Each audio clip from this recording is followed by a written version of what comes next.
ونؤمن به ونتوكل عليه ونعوذ بالله من شرور أنفسنا ومن سيئات أعمالنا من يهده الله فلا مضل له ومن يضلل فلا هادي له ونشهد أن لا إله إلا الله وحده لا شريك له ونشهد أن سيدنا ومولانا محمدا عبده ورسوله صلى الله تعالى عليه وعلى آله وأصحابه وبارك وسلم. أما بعد فأعوذ بالله من الشيطان الرجيم. بسم الله الرحمن الرحيم. قد نرى تقلب وجهك إلى السماء فلنولينك قبلة ترضاها فول وجهك شطر المسجد الحرام.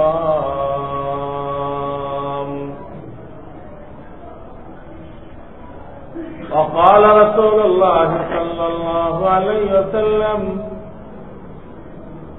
خمس صلوات افترضهن الله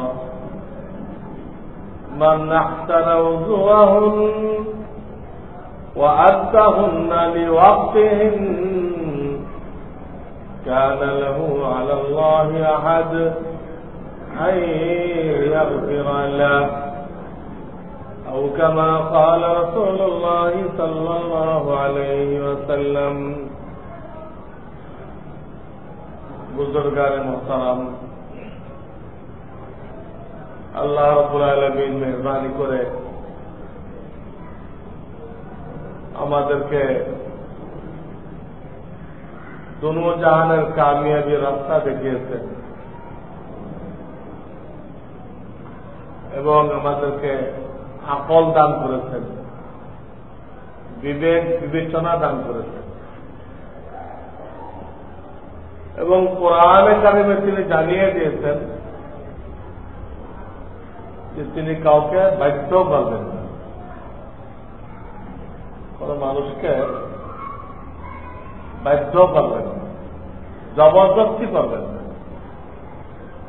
তিনি জান্নাত জাহান্নামের রাস্তা দেখিয়ে দিয়েছেন কোরআন নাযিল করে, আম্বিয়া কেরাম আলাইহিস সালামকে পাঠিয়ে। আম্বিয়া কেরাম এখন আর নেই, তো ওরাসাতুল আম্বিয়া রয়ে গেছে। তারা কোনটা জান্নাতের রাস্তা কোনটা জাহান্নামের রাস্তা আল্লাহর পক্ষ থেকে বলে দিচ্ছেন। অপরদিকে প্রত্যেকটা মানুষকে বিবেক দান করেছেন, জ্ঞান দান করেছেন। তোমাকে রাস্তা দেখানো হলো, জ্ঞানও দেওয়া হয়েছে। তোমার জ্ঞান বুদ্ধি বিবেচনাকে কাজে লাগিয়ে নিজ দায়িত্বে জান্নাতের রাস্তায় চলো, তো তুমি কামিয়াব। আর তুমি নিজে তোমার জ্ঞানের বিরোধিতা করে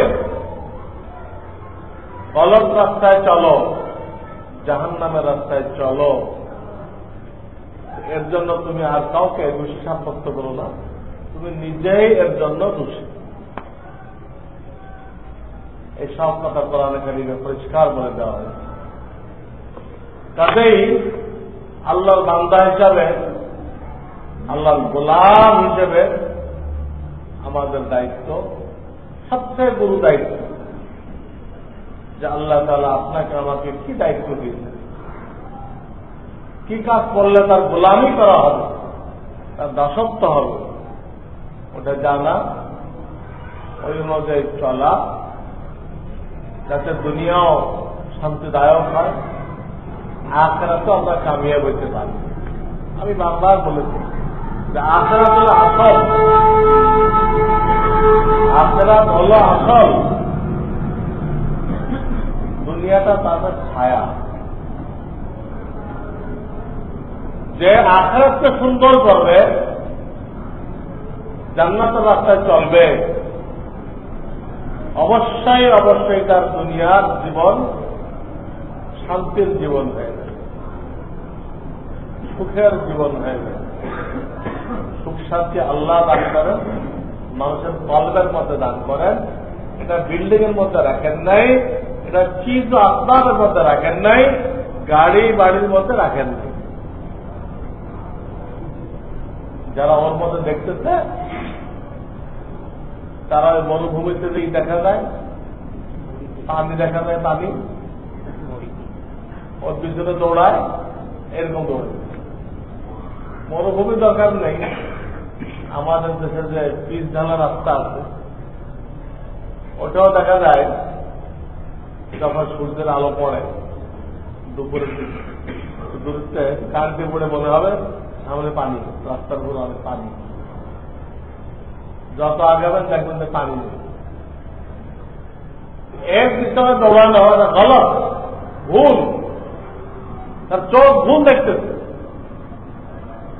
তো গাড়ি বাড়ির মধ্যে পয়সার মধ্যে যারা কামিয়াবি দেখতেছে তারা ভুল দেখছে, এদের চোখ এদেরকে ধোঁকা দিচ্ছে। এই জন্য বুদ্ধিমান তাকে বলা হবে যে আল্লাহর কথাটা বিশ্বাস করে। আল্লাহ কোরআনে বলে দিয়েছেন, আল্লাহ বিযিকরিল্লাহি তাতমাইন্নুল কুলুব। আমার হুকুম মান্য করার দ্বারা তোমাদের দিলের মধ্যে আমি শান্তি পয়দা করি। শান্তি কোথায় পয়দা করবে তাও বলে দিচ্ছেন, কিসের দ্বারা পয়দা করবেন তাও বলে দিচ্ছেন, হুকুম মান্য করবেন। যদি এটা বাদ দিয়ে পয়সার মধ্যে শান্তি খোঁজা, বড় বড় পোস্টের মধ্যে শান্তি খোঁজা, তা ধোকা। এই ধোকার মধ্যে যারা পড়ছে এটা বিপদগ্রস্ত হচ্ছে দুনিয়া থেকে। আল্লাহ আমাকে হেফাজত করে। এই জন্য আমি আল্লাহর গোলামি কিভাবে করতে হবে তার একটা মেইন জিনিস হল নামাজ। এখন বারবার বলেছি, ইমানটা একবার আনতে হয়। হজ তো জীবনে একবার ফরজ, রোজার যাকাত তো বছরে একবার, কিছু আছে জীবনে একবার। ইমান আর হজ জীবনে একবার। একবার ইমান আনলেন হয়ে গেল, প্রত্যেকদিন ইমান আনতে বলে না। একবার ইমান এনে ওর বলে কায়েম থাকতে হবে মৃত্যু পর্যন্ত। এই ইমান আর হজ জীবনে একবার, রোজার যাকাত বছরে একবার। থাকলো কি? থাকলো নামাজ। এটা সবচেয়ে বড় ইবাদত। এই ইবাদত ডেইলি 5 বার করতে হয়, 5 বার করতে হয়। এবং এই ইবাদতের মধ্যে আল্লাহ তাআলা সব ইবাদতকে ঢুকাই দেন। রোজা বলেন, যাকাত বলেন, হজ বলেন, সব এর মধ্যে জিকির বলেন, কোরআন তেলাওয়াত বলেন, ইতিকাফ বলেন, তাসবিহ তাহলিল বলেন, সব এর মধ্যে ঢুকাই দিয়েছেন। এই জন্য আল্লাহ রাসূল সাল্লাল্লাহু আলাইহি ওয়াসাল্লাম বলেছেন, নামাজে সুন্দর করল সব ইবাদতকে সুন্দর করে দিল, নামাজে বরবাদ করল তারপর দিনই বরবাদ হয়ে গেল। নামাজের মধ্যে যাকাত, যাকাত মানে আল্লাহর রাস্তায় মাল খরচ করা। নামাজ তো মসজিদে পড়তে হয়, মসজিদে জামাতের সাথে পড়া পুরুষের জন্য ওয়াজিব। পুরুষদের জন্য মসজিদে এসে নামাজ পড়া ওয়াজিব। কোন কোন মাযহাবে ফরজ, ফরজ, আমাদের মাযহাবে ওয়াজিব। মসজিদে আসলে পড়বেন তো মসজিদ বানাইতে হবে না, মসজিদ অটোমেটিক হয়ে যাবে। বানাইতে গেলে মুসলমানদের পয়সা খরচ করতে হবে।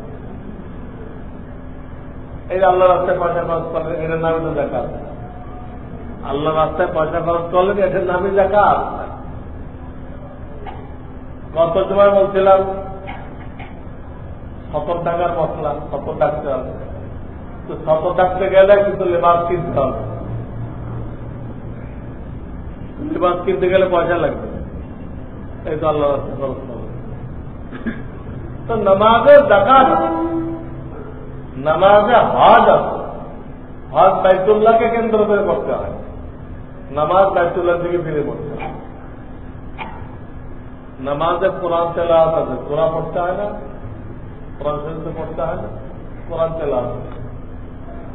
নামাজের জিকির তাসবিহ তাহলিল আছে, রুকু সিজদাতে পড়তে হয়, সব আল্লাহর জিকির তাসবিহ তাহলিল। নামাজের মধ্যে রোজা আছে, রোজায় খাওয়া নিষেধ, নামাজের মধ্যে খাওয়া নিষেধ, নামাজে খাইলে নামাজ ভেঙে যাবে। নামাজের মধ্যে এতেকাফ আছে, এতেকাফ হাঁটাহাঁটি করা যায় না, বাইরে যায়, নামাজও হাঁটাহাঁটি করা যায়, দাঁড়ায় থাকে।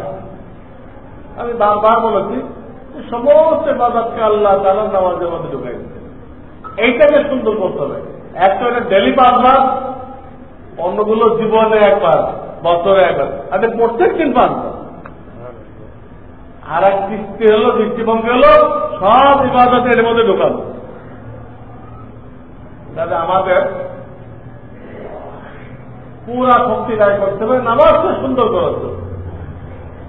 এই জন্য গত কয়েক জুমাতে নামাজের আগে কিছু শর্ত আছে যেগুলো ফরজ, নামাজ শুরু করার আগে কিছু শর্ত আছে যেগুলো ফরজ। আমি আল্লাহর মেহরবানিতে প্রত্যেকটা ব্যাখ্যা সহকারে আপনাদেরকে মধ্যে আরোপ করেছি, ব্যাখ্যা সহকারে। যেমন শরীর পাক করতে হবে কেন, কাপড় পাক করতে হবে কেন, যে জায়গায় নামাজ পড়বেন ওই জায়গায় পাক থাকতে হবে, তারপর সতর থাকতে হবে, হ্যাঁ, নিয়ত, কত সময় নিয়তের কথা বলেছি যে এই আরবি নিয়ত করতে যায় কত বিপদে মানুষ করছে, অথচ শরিয়ত বলে নাই, শরিয়ত কাউকে বলে নাই যে নিয়ত আরবিতে করতে হবে, বা আরবিতে করলে এখনো সব হবে এ কথাও বলা হয়। বাংলায় করেন, ইংরেজিতে করেন, ইংরেজিতে নিয়ত করেন, উর্দুতে করেন, আর যারা আরবি জানেন তো করেন, কিন্তু নাওয়াই তো ওগুলো না। আরবিতে করতে হলে কিভাবে তা বলছিলাম আমি, আল্লাহুম্মা ইন্নী উরিদু সালাতাল জুমআহ নিয়েছে,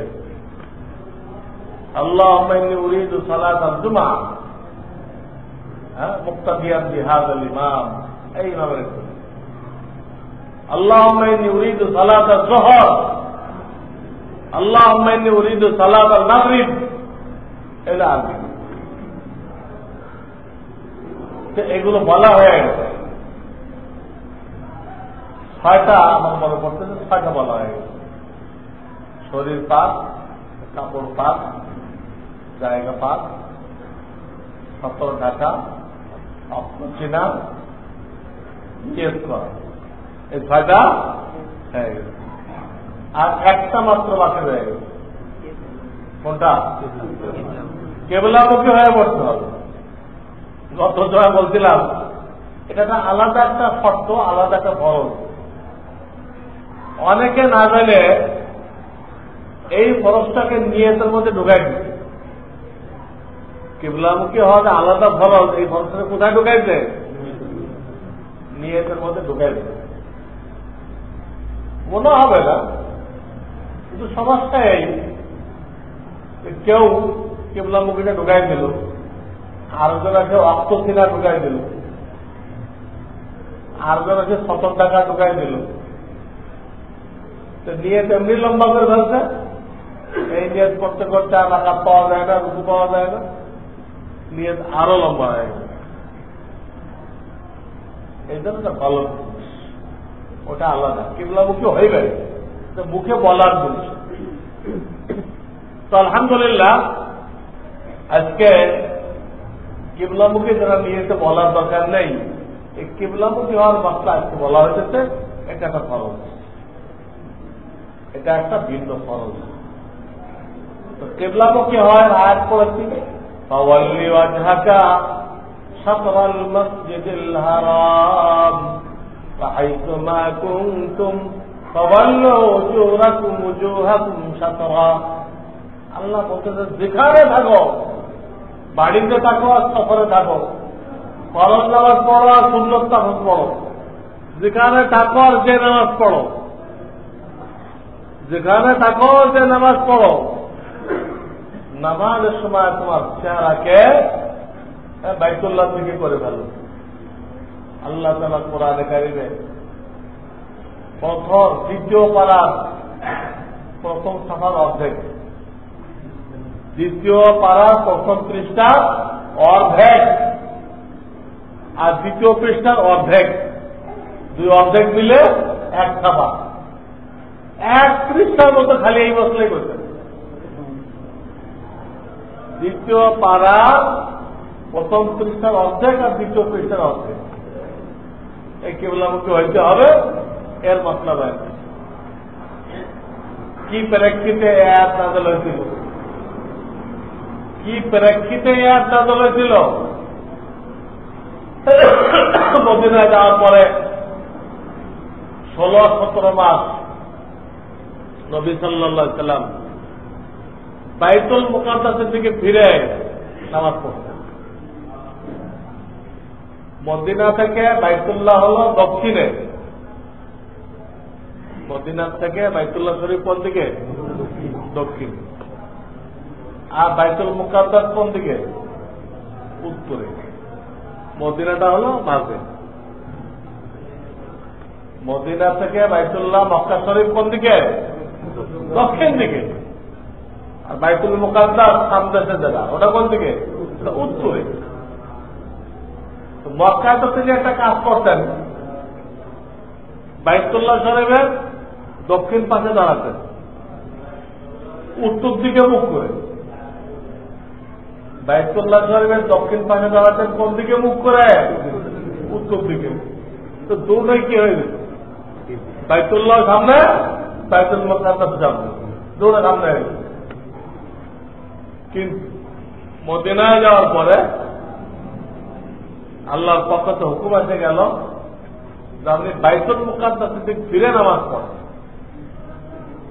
কারণ এইখানে তো দুটা মিলানোর কোন সুরত নেই,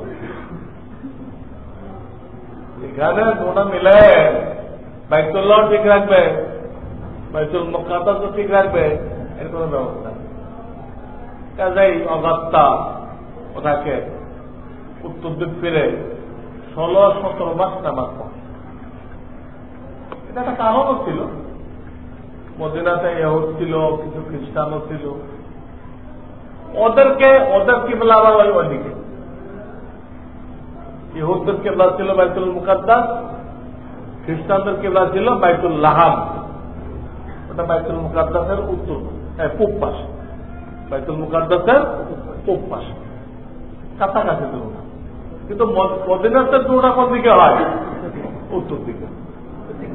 এই দুই গ্রুপকে ইসলামের দিকে আকৃষ্ট করার জন্য ইসলামের সাথে তোমাদের ধর্মের সাথে অনেকটা মিল আছে, আল্লাহ এই হুকুম দিচ্ছিলেন। আল্লাহর হুকুমের কারণে 16-17 মাস পর্যন্ত নবী আলাইহিস সালাম উত্তর দিক থেকে নামাজ পড়তেন। কিন্তু হুজুরের দিলটা ফটফট করত কোন দিক থেকে নামাজ পড়ার জন্য? হ্যাঁ, দক্ষিণ দিকে। দক্ষিণ দিকে যেদিকে কি আছে? বাইতুল্লাহ শরীফ। আমরা বাইতুল্লাহ শরীফ থেকে পূবে, এটা আমরা পশ্চিমে পড়ি। যেহেতু এটা হল দুনিয়ার প্রথম ঘর, দুনিয়ার প্রথম ঘর হল বাইতুল্লাহ শরীফ, এবং ওনার পিতা ইব্রাহিম খলিলুল্লাহ, কোরআনে ওনাকে আমাদের নবীর পিতা বলা হয়েছে, আমাদেরও পিতা বলা হয়েছে। ইব্রাহিম খলিলুল্লাহ কোরআনে বলা হয়েছে মিল্লাতা আবিকুম ইব্রাহিম হুয়া সাম্মাকুমুল মুসলিমিন। কোরআন এই কথা বলছে, কারণ আমাদেরকে মুসলমান নাম চিনি দিয়ে গেছেন, ওনাও এখানে বলা হয়েছে হুয়া সাম্মাকুমুল মুসলিমিন, তোমাদের পিতা তোমাদের এই নামটা দিয়ে গেছেন। কোরআন বলছে 17 নম্বর পারা শেষ পৃষ্ঠার শেষ আয়াত। হাদিসও তাই। নবী আলাইহিস সালামকে জিজ্ঞেস করা হলো, হুজুর আমরা কুরবানি কেন করবো? তাহলে কেন করবো? মিল্লাতা সুন্নাত আবিকুম ইব্রাহিম, তোমাদের পিতা ইব্রাহিমের সুন্নাত এটা। উনি ছেলেকে কুরবানি করতে গেছিল, আল্লাহ বলতে ঠিক আছে পরীক্ষা হয়ে গেছে, ছেলে আল্লাহ দুম্বা করো, তো দুম্বা করো। কিন্তু ওর কথাটা কি? তোমাদের পিতা ইব্রাহিমের সুন্নাত এটা। আল্লাহ ইব্রাহিম খলিলুল্লাহ এই ওনার ছেলে ইসমাইলকে নিয়ে এই কাবা শরীফ দ্বিতীয়বার তৈরি করছিলেন, ওনার কিবলা এটা ছিল। এই জন্য হুজুরের দিলে চাইতো যে এদিকে কি করবো, ফিরে নামাজ। একবার উনি একজন আনসারি মারা গেছেন মদিনাতে, তো তার আত্মীয় স্বজনকে সান্ত্বনা দিতে গেছেন ওই মহল্লা। তো সান্ত্বনা দিতে গেলে বনু হারেসা কবিলা, ওখানে জোহরের টাইম হয়ে গেছে। জোহরের টাইম হয়ে গেলে ওনাদের নিজস্ব মসজিদ যেটা বানাইছেন, যারা মসজিদে নববী বলে, ওখানে ফিরে আসতে গেলে জামাতের টাইম দেরি হয়ে যায়। তো ওইখানে মহল্লার মসজিদ উনি কি করলেন, জোহরের নামাজ শুরু করলেন। 2 রাকাত পড়া হয়েছে, 2 রাকাত পড়া হয়েছে, উত্তর দিকে ফিরে এর মধ্যে আয়াত নাযিল হয়ে গেল। আয়াত নাযিল হয়ে গেল যে আপনার দিলের তামান্না, আপনার দিলের আয়াত আল্লাহ তাআলা উপলব্ধি করতেছেন। কাজেই আপনার মনের ভিতরে যে চাহিদা এটা আল্লাহ তাআলা পুরা করে দিলেন। কাজে আপনি আপনার চেহারাকে বাইতুল্লাহকে ঘুরাই দিলেন। উনি তো উত্তর দিকে আগে বাড়িয়েছিলেন, কাতারে থাকতে থাকতে এসে উনি কোন দিকে আগে চলে আসবেন, দক্ষিণ দিকে চলে আসবেন। খালি ওটা ঘুরে দাঁড়াইতে কার হবে? ঘুরে দাঁড়াইলে কেবলার দিক চেহারা হবে, কিন্তু ইমাম হয়ে যাবে কোথায়? সবাই পিছনে, তা তো হবে সামনে চলে আসবে, আইসে দক্ষিণমুখী হয়ে বাকি 2 রাকাত পড়বে। যে কারণে ওই মসজিদের নাম হয়ে গেল মসজিদে কিবলাতাইন। মসজিদে কিবলাতুন মানে এক কিবলা, কিবলাতাইন দ্বিবচন, 2 কিবলা। এই মসজিদে জোহরের নামাজের মধ্যে কিবলা পরিবর্তনের আয়াত নাযিল হয়েছে। নামাজের মধ্যে নবী আলাইহিস সালাম সহ সকলে ঘুরে গেল। আল্লাহ, সেখান থেকে কিবলা মন্দির হয়ে গেল বাইতুল্লাহ। পৃথিবীর যে যেখানে থাকুক তাকে বাইতুল্লাহ থেকে ফিরে কি করতে হবে? নামাজ পড়তে হবে। ইচ্ছা করে চাইলে বুঝে এই ফরজ তরক করলে তার নামাজ হবে। এই ব্যাপারে মাসলা এই, যে ব্যক্তি বাইতুল্লাহ শরীফ দেখতে পাইছে, বাইতুল্লাহ এত কাছে যে তিনি বাইতুল্লাহ শরীফ দেখতে পাইতেছেন, তার জন্য কিবলা হল একদম বাইতুল্লাহমুখী হওয়া। বাইতুল্লাহর কোন না কোনো অংশ যেন তার সামনে পড়ে, এই ছাড়া তার নামাজ হবে না। বাইতুল্লাহ এত কাছে সে নামাজ পড়তেছে বা আশেপাশে নামাজ পড়তেছে যে বাইতুল্লাহ তার নজরে আসতেছে। তাহলে বাইতুল্লাহর কোন অংশ তার সামনে বরাবর হইতে হবে। আমাদের কোন অংশ তার সামনে নেই, তার সিনা বরাবর নেই, ওই ব্যক্তির নামাজ হবে। তো যে দেখতেছে তার জন্য এই হল মাসআলা।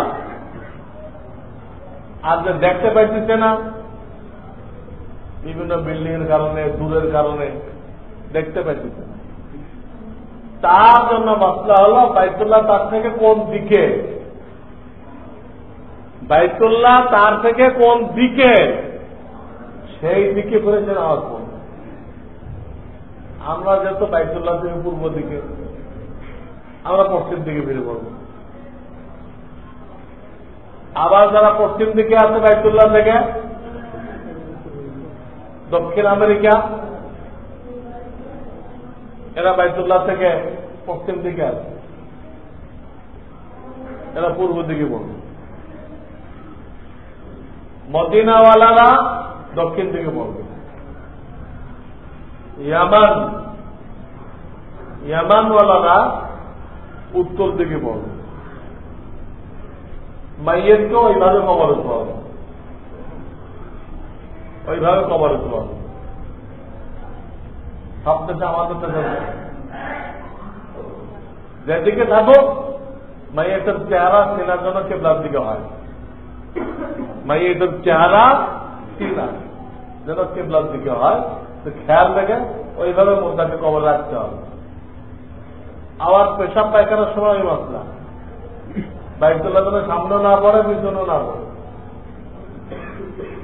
এমনভাবে বসবে সামনে যেন না হয়, পিছনে যেন না হয়। তো মোটামুটি হবে 4 রকম কিবলা পাওয়া যাবে। কয় রকম?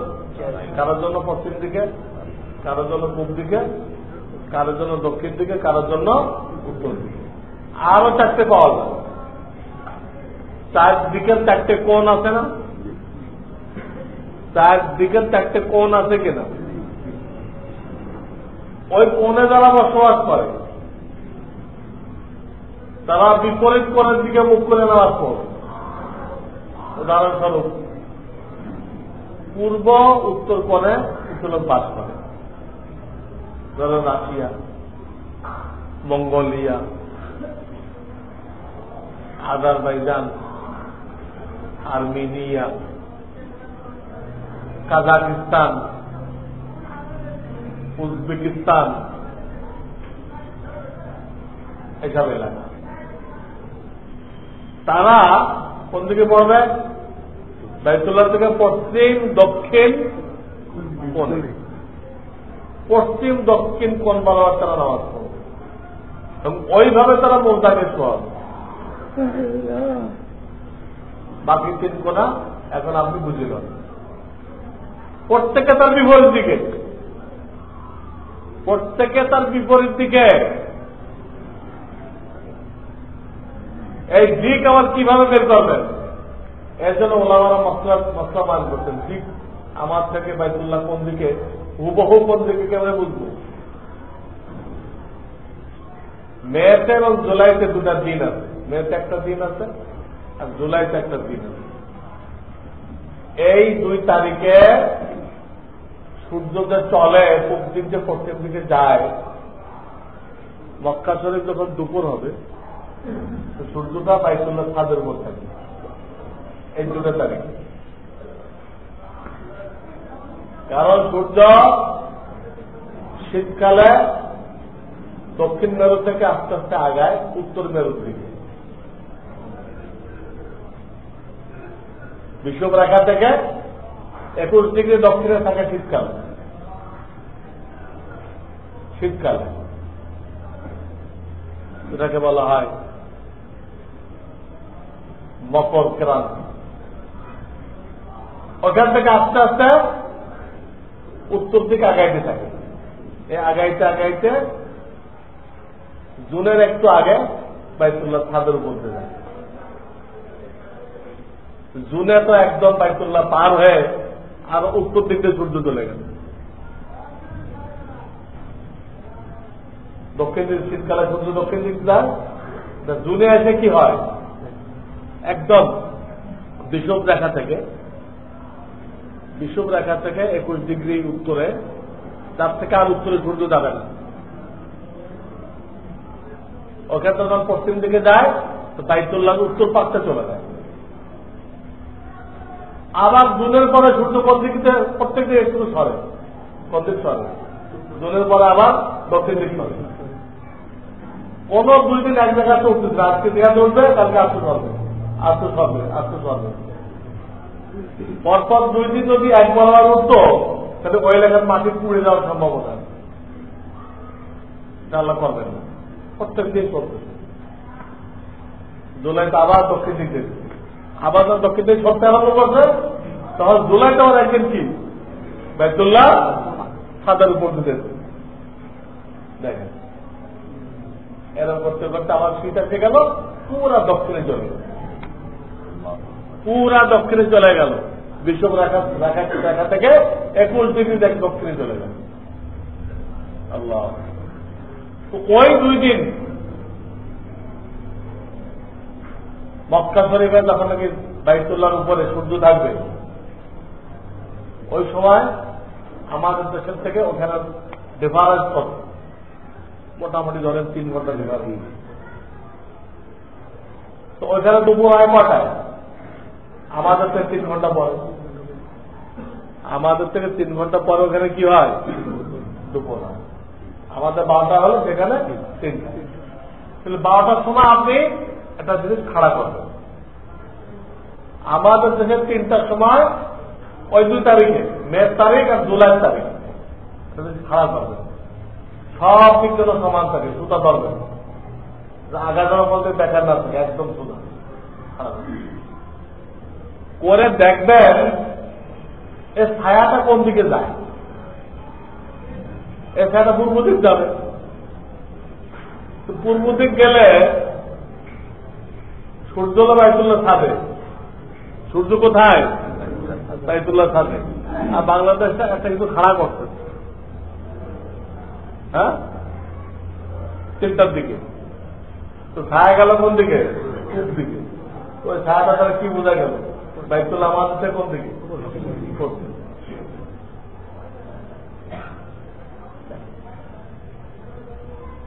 যে কোনো দেশ, মদিনার খাড়া করো, মদিনার লোকেরা তারা দেখা লাঠি খাড়া করে ওই তারিখে, তাদের লাঠির ছায়া যাবে কোন দিকে? উত্তর দিকে। এমনওয়ালা লাঠি খাড়া করলে ওই 2 তারিখে তাদের লাঠির ছায়া যাবে কোন দিকে? দক্ষিণ দিকে। এইভাবে হুবহু বাইতুল্লাহ কোন দিকে, এই 2 তারিখে কেউ বের করতে চাইলে বের করতে পারবে। কিতাবে ফর্মুলা দিয়ে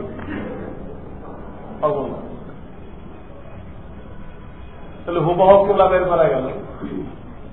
আমাদের দূর দেশের তো দায়িত্ব, দিক বের করা গেল, ওই দিক থেকে নামাজ পড়তে হবে।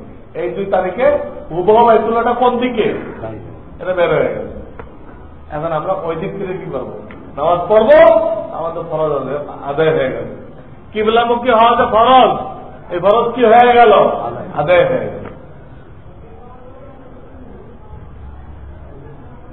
আল্লাহ তাআলা দ্বীনকে সহজ করেছেন, আসান করেছেন, খুব সহজ করেছেন। কাজে যদি কিছু এদিক ওদিক হয়ে যায়, একটু হুবো হয়েছে হলো না, একটু ডাইনে হলো, একটু বায়ে হলো, তাতে নামাজ হবে কিনা?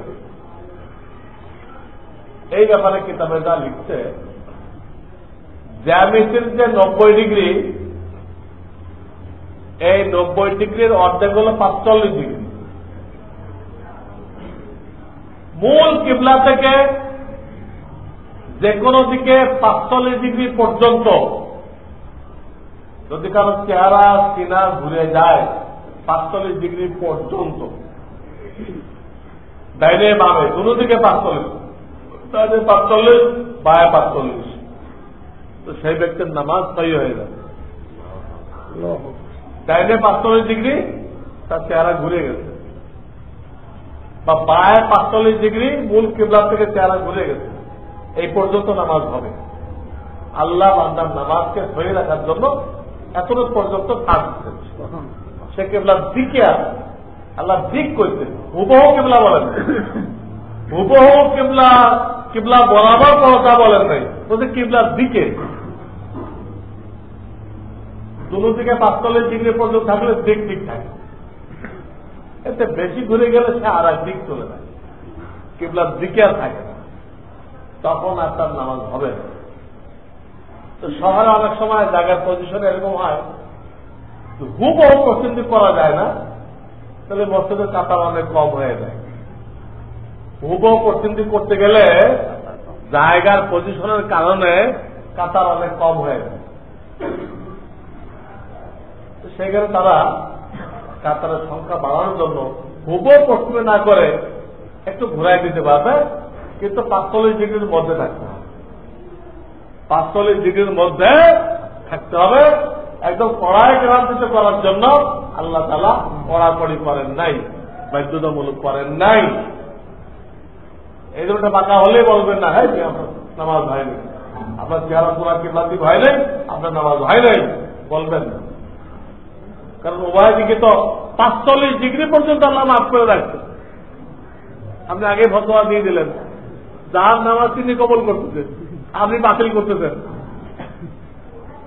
যার নামাজ তিনি কবুল করলেন, আপনি বাতিল করে দিলেন, তা আপনার পাকড়াও হবে।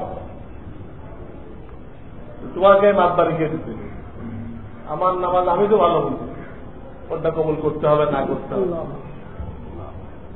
এই হল কিবলার বদলা, যে দেখা গেলে কিবলা নাক বরাবর হবে, দেখা না হলে গেলে কিবলার দিকে। আর যখন ডাইনে বামে ৪৫ ডিগ্রির ভিতর থাকবেন আপনি, তো কি হলো?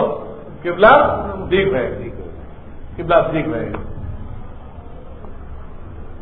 এখন একটা প্রশ্ন থেকে যায়, যখন প্লেনে সফর করতেছেন বা অন্ধকার রাত্রে বরিশালের স্টিমারে সফর করতেছেন, এখন আপনি কেমনে কিবলা ঠিক করবেন? আর ওই স্টিমারে যারা আছে একটাও নামাজও পড়ে না, আর এক কোন দিকে যাইতেছে স্টিমার তাও পেতে পারে। এখন আপনার কি হাসর হবে? কেমনে নামাজ পড়বেন?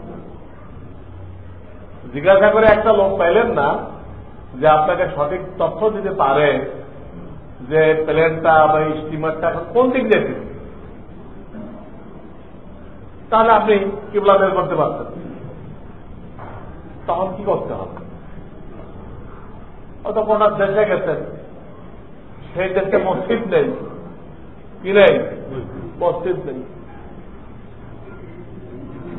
মসজিদে মিনারা মেহরাব দেখে তো বোঝা যায়, মসজিদে মেহরাব দেখলে কিবলা বোঝা যায়। ওই দেশে মসজিদে খুঁজে পাইলেন, আর জিগাইলেন যে সব কাফের, কেন জিগাইলেন? বোঝা গেল কিছু কিছু জায়গায় সমস্যা হয়। এই জন্য মসজিদে মিনারা থাকা ভালো। মিনারা দেখলেও কিন্তু মুসাফিররা সহজে কি করতে পারে। হ্যাঁ, এখানে একটা মসজিদ আছে, স্থানীয় লোকের জন্য তেমনটা লাগে না। আগের যুগে লাগতো ওই যে আজান দেওয়ার জন্য উপরে যায়, মাইক হওয়ার পরে ওই জরুরত খতম হয়ে গেছে, এখন আর মিনার দরকার লাগে না। কিন্তু এখন দরকারটা লাগে মুসাফিরদের সব সুবিধার জন্য। আমরা বিভিন্ন দেশে গেছি, এই মিনার আর মাইক দেখে হ্যাঁ মসজিদ খুঁজতে হয়েছে। তাহলে যা মিনার আর মাইক দেখে গেছি, যাই মন্দির। মিনার আর মাইক দেখে গেছি, ও ঢুকে দেখে মন্দিরে, ভারতের মধ্যে। যাই হোক, তারপর একটা সাপোর্ট হয়। এরকম সমস্যা পড়লে আপনার মশলা কি? সেখানে আল্লাহ তাআলা আপনাকে আমাকে দায়িত্ব দিতে, তোমার দিলকে জিজ্ঞাসা করো, তোমার দিলকে জিজ্ঞাসা করো, দিল কোন দিকে কিবলা বলে, সেদিক ফিরে নামাজ পড়ো। ওইটা কিবলা, তাই ওই দিক হোক আর না হোক, সব দিকই তো আল্লাহ।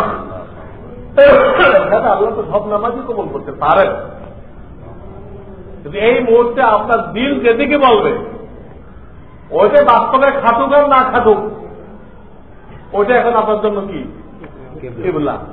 ওই অনুযায়ী নামাজ পড়েন, আপনার নামাজ হয়ে গেছে। কম্পাস না থাকলে কি হবে? তা তো করতে পারবে, থাকি তো হয়ে গেল, সবাই তো থাকে না। তখন মশলা কি? তখন মশলা হলো এই যে তখন কল্পকে জিজ্ঞেস করতে হবে।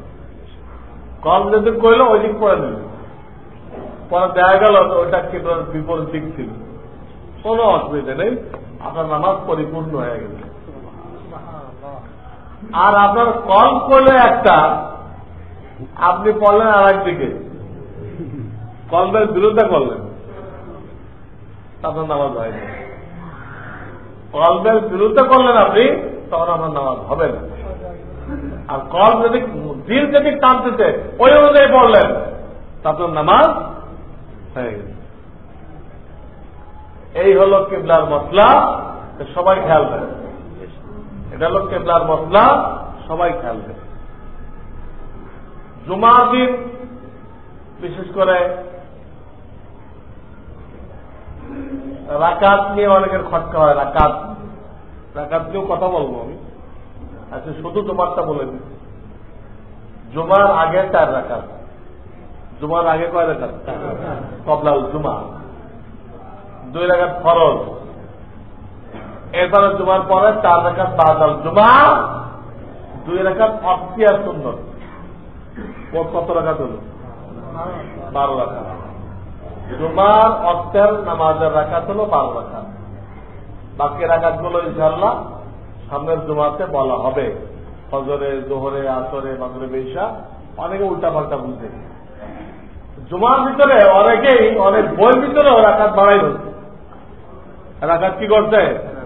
2 রাকাত লিখছে তাহিয়াতুল উযু,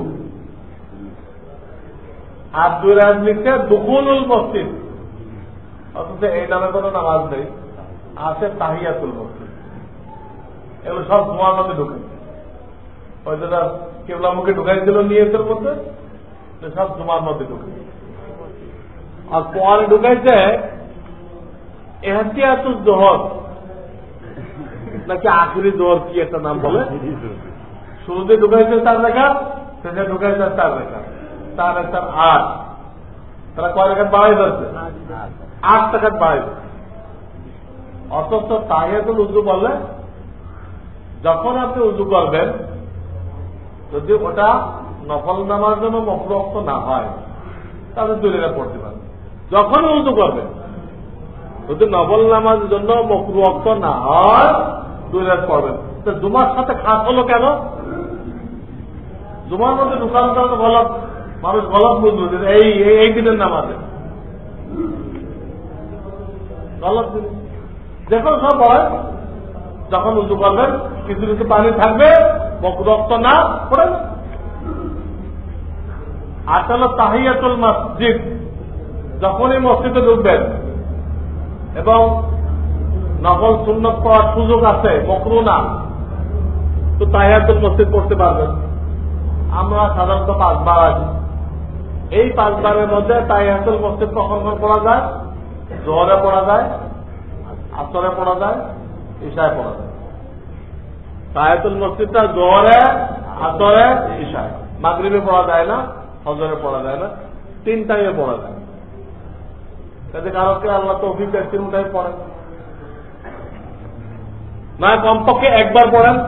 শাহী দরবারে আসতে যে এতবার, একবারও আমি দরবারে সালাম পেশ করবো না, সে কেমন হয়?